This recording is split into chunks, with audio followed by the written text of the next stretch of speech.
Assalamualaikum warahmatullahi wabarakatuh. Perkenalkan, nama saya Alfa, NIM 2200018235 dari kelas E mata kuliah Keamanan Komputer. Oke, di sini saya akan menjelaskan mengenai beberapa soal dari pertemuan 9 mengenai firewall dan pertemuan 10 mengenai wireless and security. Oke, untuk soal yang pertama, jelaskan pengertian dan tujuan firewall. Firewall adalah sistem keamanan jaringan yang berfungsi untuk memantau dan mengendalikan lalu lintas data yang masuk dan keluar dari suatu jaringan komputer. Firewall bekerja dengan menerapkan aturan-aturan atau kebijakan tertentu untuk menentukan apakah lalu lintas jaringan diperbolehkan atau diblokir. Firewall ini bisa berupa perangkat keras atau perangkat lunak dan biasanya digunakan untuk melindungi jaringan pribadi atau perusahaan dari ancaman dari luar seperti hacker, malware, atau serangan lainnya. Oke, berikut adalah beberapa tujuan dari firewall. Di antaranya yaitu melindungi jaringan dari ancaman eksternal. Firewall dirancang untuk melindungi jaringan komputer dari potensi ancaman seperti peretas atau perangkat yang terinfeksi malware yang mencoba mengakses data atau sistem secara tidak sah. Selanjutnya, firewall digunakan untuk memastikan keamanan data.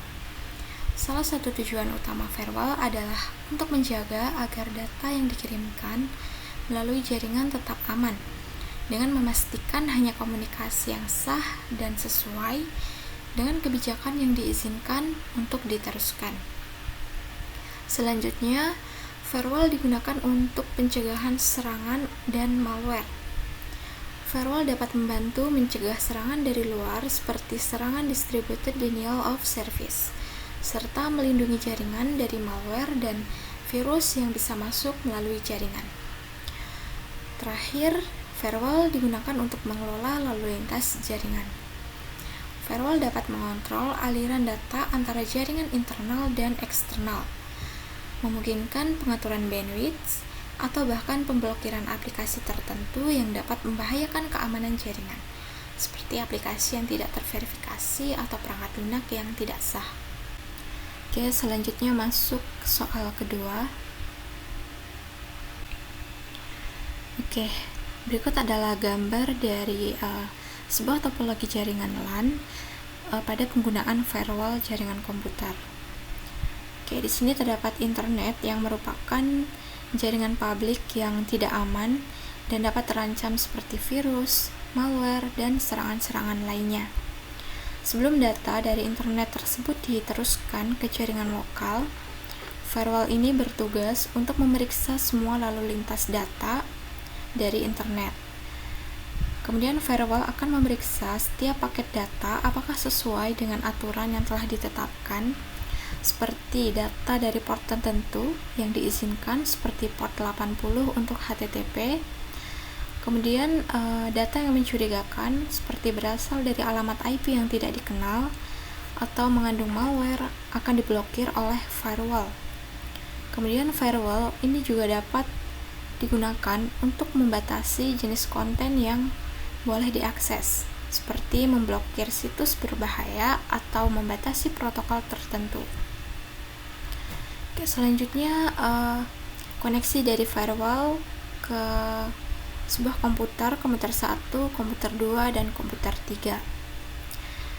Oke, di sini komputer ini merupakan perangkat dalam jaringan yang terlindungi dari ancaman eksternal karena sudah difilter oleh firewall. Oke, jadi setiap PC bisa memiliki aturan akses yang berbeda. Oke, sebagai contoh, untuk komputer pertama, diberikan akses penuh untuk browsing dan mendownload. Kemudian untuk komputer yang kedua, komputer ini dibatasi hanya untuk pekerjaan tertentu seperti mengakses file server. Kemudian untuk komputer ketiga, digunakan untuk hanya menerima pembaharuan perangkat lunak dari sumber yang terpercaya. Oke, selanjutnya kita masuk ke soal wireless and security. Soal pertama, apa ruang lingkup keamanan internet? Terdapat beberapa ruang lingkup keamanan internet, di antaranya keamanan jaringan atau network security, yaitu melindungi jaringan komputer dari ancaman yang dapat merusak integritas, kerahasiaan, dan sumber daya jaringan seperti serangan DDoS atau akses tidak sah. Kedua, keamanan cloud atau cloud security, yaitu melindungi data, aplikasi, dan layanan yang disimpan atau diakses melalui platform cloud dari ancaman seperti data breach dan akses ilegal. Ketiga, keamanan mobile atau mobile security, yaitu melindungi perangkat mobile seperti smartphone atau tablet dari ancaman yang dapat mengekspos data pribadi dan informasi yang penting. Keempat, yaitu IoT security atau Internet of Things, yaitu melindungi perangkat yang terhubung ke internet seperti smartphone dari potensi ancaman yang merusak atau mengakses data sensitif seperti kata sandi atau akun dan email. Yang kelima, malware atau malicious software, yaitu penanganan ancaman berupa perangkat lunak berbahaya seperti virus, ransomware, dan spyware untuk mencegah kerusakan sistem atau pencurian data. Kemudian yang terakhir, phishing, yaitu melindungi pengguna dari upaya penipuan yang bertujuan mencuri informasi sensitif melalui email atau situs web palsu. Oke, untuk soal yang kedua, bagaimana upaya pencegahan terjadinya kejahatan internet? Oke, di sini terdapat beberapa upaya pencegahan. Yang pertama, menggunakan virtual private network atau VPN saat mengakses internet di jaringan publik seperti wifi cafe atau tempat umum untuk mencegah penyadapan dan peretasan.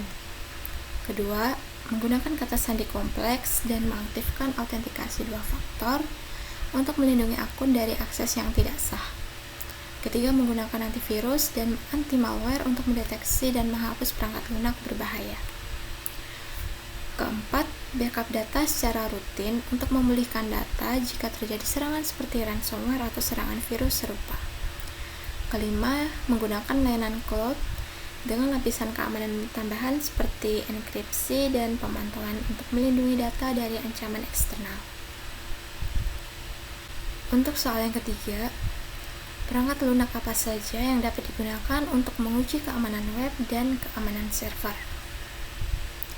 Oke, untuk perangkat lunak untuk keamanan web diantaranya itu ada scan URL yang merupakan alat untuk memeriksa URL atau tautan website dengan tujuan mengidentifikasi potensi ancaman keamanan, malware atau situs phishing.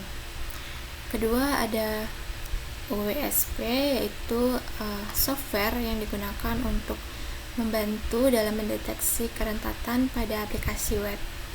Kemudian pengembang untuk mengidentifikasi celah keamanan sebelum aplikasi diluncurkan, sehingga dapat mengurangi risiko serangan cyber. Yang ketiga, itu ada SQLMap yang digunakan untuk mendeteksi dan mengeksploitasi kerentanan terkait SQL injection pada aplikasi web dengan cara otomatis mengidentifikasi dan menguji celah keamanan di database. Oke, selanjutnya perangkat lunak untuk keamanan server.